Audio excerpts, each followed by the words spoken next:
If I heard you right, Matt, the themes you all have developed is as a result of a number of meetings you've had, but a lot of it came out of the last PAC meeting that we had. I'm kind of perplexed because one of the major themes that was basically focused on by 3 out of the 4 breakout groups was schools. And yet there's little or no reference, and I think that that's a major planning theme that needs to be recognized.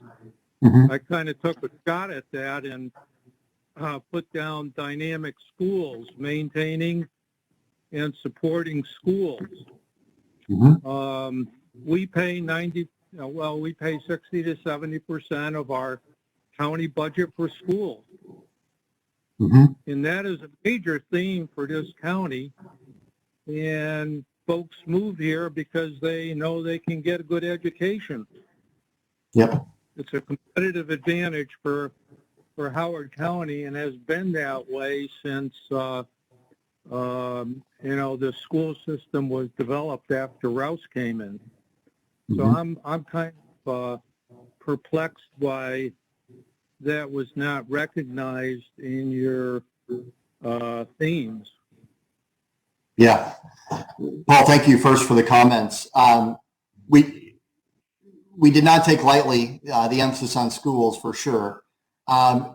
In the dynamic neighborhoods, we made the connections between strong neighborhoods and strong schools. And so that's where we thought that we would address school issues and needs, would be in the dynamic neighborhoods chapter. Maybe it's too subtle in the paragraph that was underneath the title, but that's where we do plan to hit that topic head on. I could also see that there might be some mapping and things that would have to go in supporting infrastructure, just because it is a piece of the puzzle. But our intention was to highlight schools within our dynamic neighborhoods planning theme. Well, I frankly don't get it, because if we spend a lot of our treasure, namely our property taxes and other revenues for schools, yet putting it down as one line item buried within all of this doesn't make a whole lot of sense to me. Okay. Matt, did you mention, and then we've got a few more people who have their hands raised, and I'll call on them in just a second, but I don't know if you mentioned yet that we developed, there's going to be a survey tool that we're going to ask all of the Planning Advisory Committee members to fill out, in which you can tell us how should we prioritize the topics within the themes, but then also what's missing. So that will be a really great place for you to share some of this valuable feedback. Yeah, that's correct. Go ahead, Paul. Since you're putting so much emphasis on the themes, that's a really robust discussion that we should be having. I mean, this is the first time that I've seen these themes in one place.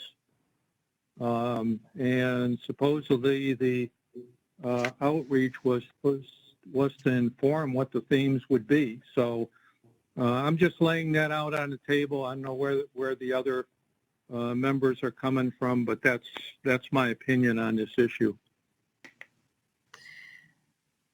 Paul, I do really appreciate your comments. I guess a couple of things to kind of, I'm going to try to connect a few dots here, and we're a little bit out of order, but to Mary's point, we do have a survey that will be going out to the Planning Advisory Committee members, but also just the community as a whole.